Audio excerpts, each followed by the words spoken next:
आज शुक्रवारी सकाळी ट्रम्प यांचा एक धडक निर्णय बघायला मिळालाय। आयात औषधांवर 100% कर, तर धातूंच्या आयातीचेही नियम कडक केले गेले आहेत।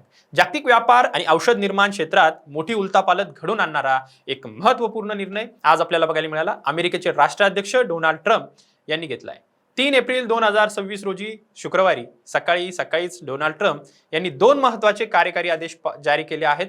पहिल्या आदेशानुसार अमेरिकेत आयात होणाऱ्या ब्रँडेड प्रिस्क्रिप्शन्स औषधांवर थेट 100% आयात शुल्क लादण्यात आले आहे। तर दुसऱ्या आदेशाद्वारे पोलाद, ॲल्युमिनियम आणि तांबे यासारख्या धातूंच्या आयात शुल्काचेही नियम कडक आणि कठोर करण्यात आले आहेत। अमेरिकेत पोहोचणाऱ्या काही विशिष्ट औषधांवर आता 100% आयात शुल्क लागू केले जाणार आहे आणि ट्रम्प प्रशासनाने अधिकृतपणे जाहीर केले आहे की ज्या औषध कंपन्या मोस्ट फेवर्ड नेशन किंमत निर्धारण उपक्रमात सहभागी होणार नाहीत त्यांच्यावर हे 100% शुल्क आकारले जाईल।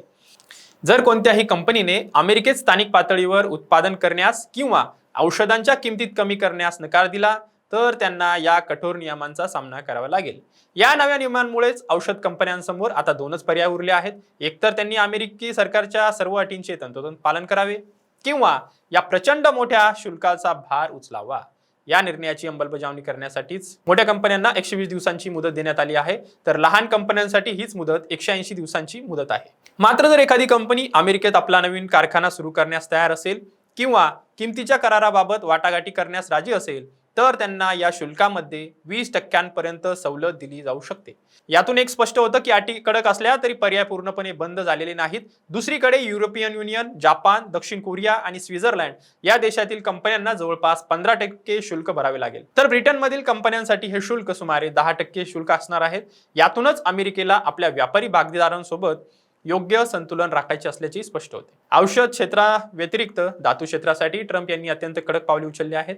पोलाद, ॲल्युमिनियम आणि तांबे या धातूंवर सध्या असलेले 50% शुल्क प्रशासनाने अधिक कडक केले आहे। आता या शुल्काची गणना निर्यात मूल्यावर केली जाणार नाही, तर ती अमेरिकेतील खरेदी किमतीवर आधारित असेल। या व्यतिरिक्त ज्या उत्पादनांमध्ये धातूचे प्रमाण लक्षणीय आहे, जसे की घरगुती उपकरणे आणि त्यातील धातूंचे प्रमाण ठरवून दिलेल्या मर्यादेपेक्षा अधिक असेल तर अशा उत्पादनांवर 25% अतिरिक्त शुल्क आकारले जाणार आहे। नक्की हा जो निर्णय आहे, जे 2 निर्णय त्यांनी घेतले आहे डोनाल्ड ट्रम्प यांचा, हा आक्रमक निर्णय अमेरिकन अर्थव्यवस्थेला चालना देण्यासाठी आणि स्थानिक उत्पादनाला प्रोत्साहन देण्यासाठी घेतलेला दिसतोय। मात्र या कठोर अटींमुळे जागतिक व्यापार आणि पुरवठा साखळीवर मोठा ताण येण्याची शक्यता नाकारता येत नाही। आपल्याला काय वाटते नक्की कळवा आणि ट्रम्प यांच्या या निर्णयामुळे भारतावर काय परिणाम होईल, भारतीय औषध उत्पादन निर्मिती क्षमतेवर काय परिणाम होईल हे नक्की सांगा। आणि अशाच महत्त्वपूर्ण माहितीसाठी बघत राहा सत्य पे सत्ता, थोडक्यात पण महत्त्वाची।